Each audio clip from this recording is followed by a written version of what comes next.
हाय, hello, नमस्कार आणि रामराम मंडळी. मी ॲडव्होकेट आई तुम्हा सर्वांचे सहर्ष स्वागत करीत आहे. मित्रांनो, काही दिवसांपूर्वीच मी बक्षीसपत्राविषयीचे माझे 2 व्हिडिओ अपलोड केले होते. या व्हिडिओच्या कमेंट बॉक्समध्ये मला अनेक जणांनी मृत्यूपत्राविषयी देखील अनेक प्रश्न विचारले आहेत आणि या मृत्यूपत्राविषयीच्या कायदेशीर तरतुदींची माहिती सांगण्याची विनंती देखील केली आहे. या तुम्हा सर्वांच्या विनंतीवरूनच मृत्यूपत्राविषयीचा आजचा व्हिडिओ घेऊन आले आहे. आजचा व्हिडिओ थोडा मोठा झाला आहे कारण मृत्यूपत्र हा तसा अत्यंत महत्त्वाचा विषय आहे आणि त्यामध्ये अनेक छोट्या छोट्या गोष्टी आहेत ज्या तुम्हाला माहीत असणे गरजेचे आहे. या सर्व गोष्टींची माहिती मी तुम्हाला सोप्या शब्दात या व्हिडिओमधून सांगितली आहे आणि बऱ्यापैकी सर्व प्रश्न कव्हर करण्याचा प्रयत्न केला. त्यामुळे स्किप न करता हा व्हिडिओ पूर्ण बघा अशी माझी तुम्हाला विनंती आहे. सुरू करूया आजच्या व्हिडिओला. आता सर्वात पहिला मुद्दा येतो तो म्हणजे मृत्यूपत्राविषयी थोडीशी माहिती, बेसिक माहिती किंवा मृत्यूपत्र कोण करू शकतो याबद्दलची माहिती. मित्रांनो, मृत्यूपत्र हे आपल्यापैकी कोणतीही 18 वर्षांवरील किंवा 18 वर्षे पूर्ण झालेली व्यक्ती करू शकते. प्रत्येक जिवंत व्यक्ती ही तिच्या हयातीत कितीही मृत्यूपत्र करू शकते, परंतु भारतीय वारसा कायदा 1925 अनुसार सर्वात शेवटी जे मृत्यूपत्र केले असेल तेच या कायद्यानुसार ग्राह्य धरले जाते. याला कोडोसील असे देखील म्हटले जाते. आता मृत्यूपत्राचा कायदा हा हिंदू, मुस्लिम आणि पारशी धर्मांकरिता वेगवेगळा आहे. हिंदू व्यक्ती असेल तर त्या व्यक्तीने मृत्यूपत्राबाबत हिंदू वारसा कायदा 1956 मधील तरतुदींचे पालन करणे गरजेचे आहे. मृत्यूपत्र करणाऱ्या व्यक्तीचे मृत्यूपत्र करताना मानसिक संतुलन व्यवस्थित असणे गरजेचे आहे. यासाठी मृत्यूपत्र करत असताना मानसिक व शारीरिक आरोग्य संतुलन नीट आहे असे डॉक्टरचे प्रमाणपत्र घेऊन ते मृत्यूपत्राचा एक भाग म्हणून त्यास जोडणे आणि त्याचे एकत्र नोंदणीकरण करणे देखील गरजेचे आहे. आता जर अंध, मूक किंवा बहिरे व्यक्ती असेल आणि जर त्यांना त्यांच्या कार्याचे परिणाम आणि कायदेशीर परिणाम यांचे व्यवस्थित ज्ञान असेल, त्याची माहिती त्यांना व्यवस्थित समजत असेल तर अशा व्यक्तीसुद्धा मृत्यूपत्र करू शकतात. आता पुढचा मुद्दा मृत्यूपत्राचे प्रकार किती आणि कोणते ते बघूया. नंबर 1 म्हणजे विशेषाधिकार असलेले मृत्यूपत्र. हे मृत्यूपत्र मोहिमेवर किंवा प्रत्यक्ष युद्धात असलेले सैनिक किंवा वैमानिक किंवा खलाशी यांचे अनौपचारिक मृत्यूपत्र असते. हे मृत्यूपत्र तोंडी किंवा लिखित असू शकते आणि हे मृत्यूपत्र आपले आयुष्य धोक्यात टाकणाऱ्या व्यक्ती शेवटच्या क्षणी देखील बनवू शकतात. नंबर 2ला येतं ते म्हणजे विशेषाधिकार नसलेले मृत्यूपत्र. हे मृत्यूपत्र बनवताना मी तुम्हाला यानंतर तरतुदी सांगणार आहे. त्या सर्व तरतुदींचे पालन करूनच ते मृत्यूपत्र बनवणे तुम्हाला गरजेचे आहे, कारण ते विशेषाधिकार नसलेले मृत्यूपत्र आहे. तर आता हे मृत्यूपत्र करताना कोणती काळजी घ्यावी किंवा मृत्यूपत्र कसे करावे किंवा कोणत्या तरतुदींचे पालन करावे हे आता आपण बघूया. नंबर 1 म्हणजे वैयक्तिक माहिती. मृत्यूपत्रामध्ये तुमचे स्वतःचे नाव, वडिलांचे नाव, मुलांची नावे, बायकोचे, नवऱ्याचे नाव, घराचा पत्ता अशी सर्व माहिती योग्य आणि स्पष्ट भरावी. त्यानंतर स्वेच्छेने करणे महत्त्वाचे. मृत्यूपत्र लिहिताना ते तुम्ही स्वतःच्या इच्छेनुसार लिहित आहात आणि ते लिहिण्यासाठी तुमच्यावर कोणताही दबाव नाही असा स्पष्ट उल्लेख करणे गरजेचे आहे. मृत्यूपत्र कोणत्या तारखेला केले आहे ती तारीख देखील लिहिणे महत्त्वाचे आहे. यानंतर येतो साक्षीदार. मृत्यूपत्रावर कायदेशीररित्या सज्ञान व सक्षम अशी कमीत कमी 2 व्यक्ती साक्षीदार म्हणून असणे आणि त्यांचा उल्लेख करणे आणि त्यांची सही असणे गरजेचे आहे. या साक्षीदारांची नावे, वय आणि पत्ता याचा उल्लेख देखील असलाच पाहिजे. या दोन्ही साक्षीदारांनी मृत्यूपत्र करताना व मृत्यूपत्रकाराने त्यावर सही करत असताना स्वतः पाहणे आवश्यक असते. हे 2 साक्षीदार कुटुंबातील व्यक्ती नसावी, म्हणजेच लाभार्थी नसावा याची काळजी तुम्ही घेतली पाहिजे. 2 साक्षीदारांनी एकाच वेळी सही केली पाहिजे असा कोणताही नियम नाही आणि तसेच या साक्षीदारांना मृत्यूपत्रात काय लिहिले आहे हे माहीत असणे देखील गरजेचे नाही. पुढचा पॉईंट येतो तो म्हणजे मिळकतीचे वर्णन. मृत्यूपत्र करणाऱ्या व्यक्तीने स्वतःची मिळकत किंवा स्वतःच्या हिश्श्याच्या मिळकतीचे तंतोतंत वर्णन त्या मृत्यूपत्रात करणे गरजेचे आहे. ही मिळकत किंवा मालमत्ता तुम्ही कोणी एकाला किंवा कुटुंबातील कोणत्या सदस्याला किती देऊ इच्छिता त्या सदस्याचे नाव आणि त्याप्रमाणे सर्व डिटेल माहिती तुम्ही लिहिणे गरजेचे आहे. यानंतरचा मुद्दा येतो तो म्हणजे बेदखल करणे. जर एखाद्या वारसास संपूर्ण बेदखल करायचे असेल तर तसे त्या व्यक्तीचे नाव आणि बेदखल करीत आहे असे स्पष्ट लिहिणे गरजेचे आहे आणि त्याचबरोबर या वारसास बेदखल करण्याचे स्पष्ट कारण देखील नमूद करणे आवश्यक आहे, कारण अशी व्यक्ती भविष्यात मृत्यूपत्रास न्यायालयात आव्हान देण्याची शक्यता असते. हे मृत्यूपत्र कोणाच्या लाभात करता येते ते बघूया. मृत्यूपत्र हे कायदेशीर वारसांच्या लाभात करणे बंधनकारक नसते. स्वतःची मिळकत असल्याने मृत्यूपत्र करणारी व्यक्ती ही कोणाच्याही नावे ती मिळकत मृत्यूपत्राद्वारे देऊ शकते. सज्ञान, अज्ञान किंवा जन्माला येणार असलेल्या मुलाच्या नावे सुद्धा तुम्हाला हे मृत्यूपत्र करता येऊ शकते. मृत्यूपत्र कोणत्या मालमत्तेचे करता येते? तर हे मृत्यूपत्र केवळ आपल्या स्वकष्टार्जित चल अचल संपत्तीचे किंवा वारसा हक्काने चालत आलेल्या चल अचल संपत्तीच्या स्वतःच्या हिश्श्याचेच केवळ करता येते. वैयक्तिक किंवा संयुक्त नावाने असलेली मालमत्ता, संपत्ती, फ्लॅट, प्लॉट, इमारत, येणे असणारी रक्कम, देणे असणारी रक्कम यांचे देखील मृत्यूपत्र करता येते.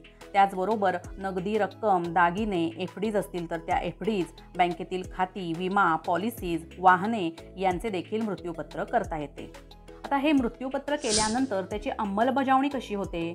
मृत्यूपत्र तयार झाल्यानंतर ते कायदेशीर सल्लागाराकडे किंवा योग्य त्या अधिकाऱ्याकडे सुपूर्द करावे.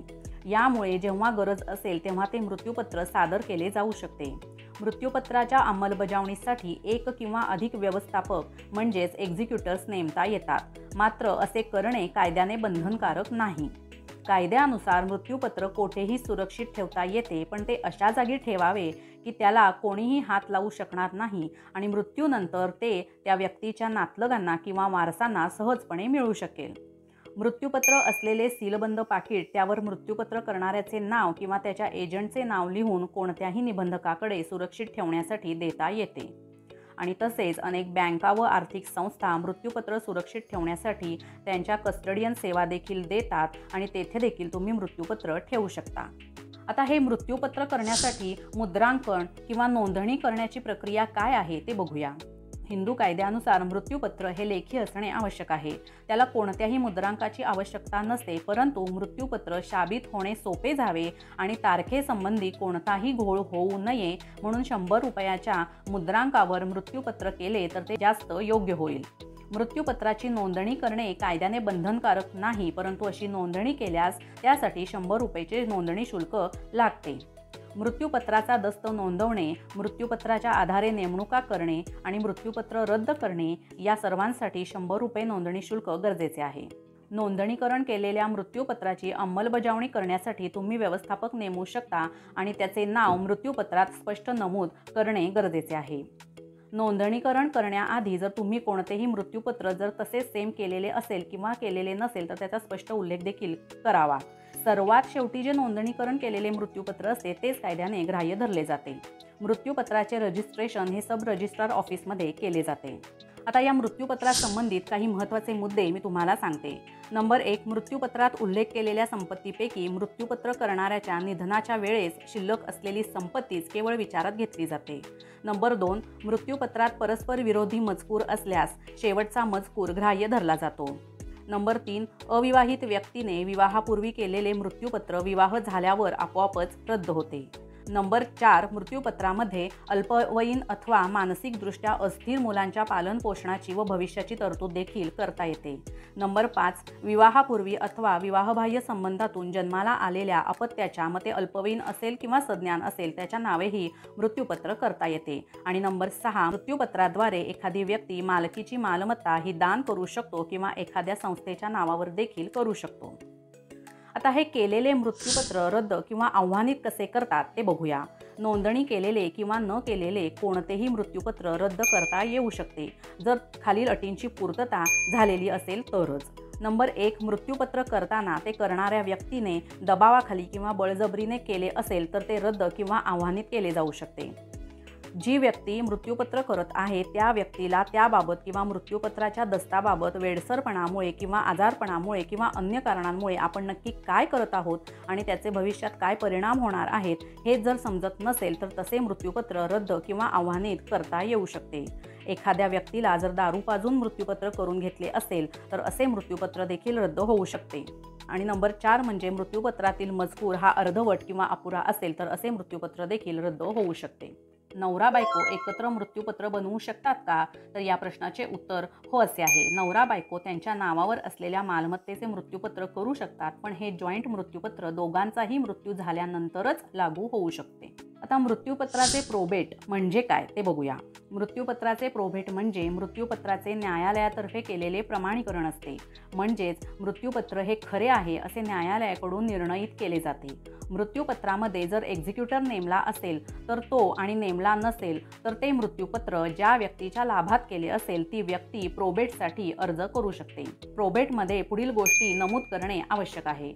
जी व्यक्ती प्रोबेटसाठी अर्ज करत आहे त्या व्यक्तीचे संपूर्ण नाव, व्यवसाय व पत्ता, ज्या व्यक्तीने मृत्यूपत्र करून दिलेले आहे त्या व्यक्तीच्या मृत्यूचा दिनांक आणि वेळ, मालमत्तेचे सविस्तर वर्णन, मृत्यूपत्राने दिलेल्या मालमत्तेचे मूल्यांकन आणि हेच मृत्यूपत्र हे मयत व्यक्तीने केलेले अंतिम मृत्यूपत्र आहे असा उल्लेख. त्याचबरोबर या सर्व बाबी लिहून झाल्या की मृत्यूपत्राची मूळ प्रत जोडून प्रोबेट अर्ज दाखल केला जातो. यानंतर न्यायालय आवश्यक पक्षकारांना प्रोबेटबाबत नोटीस काढते. स्थानिक वृत्तपत्रांमध्ये देखील जाहीर नोटीस दिली जाते. यानंतर जर कोणी प्रोबेट अर्जावर आक्षेप घेतला तर त्याची कारवाई एखाद्या दिवाणी दाव्याप्रमाणे चालवली जाते. सुनावणीनंतर योग्य साक्षी आणि पुराव्यांच्या आधारे निकाल दिला जातो. आणि जर प्रोबेट अर्जास आक्षेप आलाच नाही तर प्रॉपर्टीचे किंवा मालमत्तेचे वर्णन पाहून आणि त्याबाबत स्टॅम्प भरून घेऊन ते मृत्यूपत्र प्रमाणित केले जाते. मृत्यूपत्राचे प्रोबेट करण्यासाठी 25 रुपयांपासून 75,000 खर्च येऊ शकतो आणि त्याचबरोबर वकिलांची ठरवलेली फी ही वेगळी असू शकते. आता यानंतर सर्वात महत्त्वाची टीप मी तुम्हाला देत आहे ती म्हणजे एखाद्या व्यक्तीला त्याचे मृत्यूपत्र हे नोंदणी अधिकाऱ्याच्या ताब्यात सीलबंद लखोट्यामध्ये कस्टडीसारखे ठेवता येते आणि नंतर संबंधित व्यक्तीला किंवा त्याच्यातर्फे माहितगार इस्मास हे मृत्यूपत्र अर्ज करून मागे देखील घेता येते. ही माहिती तुम्हाला नक्कीच उपयोगी पडेल. या व्यतिरिक्त जर तुमचे मृत्यूपत्राविषयी इतर आणखी कोणते प्रश्न असतील तर ते प्रश्न तुम्ही मला कमेंट बॉक्समध्ये कळवा. मी त्याची उत्तरे देखील तुम्हाला नक्की देईन. माझा हा व्हिडिओ आवडला असेल तर लाईक, शेअर आणि सबस्क्राईब करायला विसरू नका. भेटूया माझ्या पुढच्या व्हिडिओमध्ये असाच एक कायदेविषयक नवा विषय घेऊन. धन्यवाद.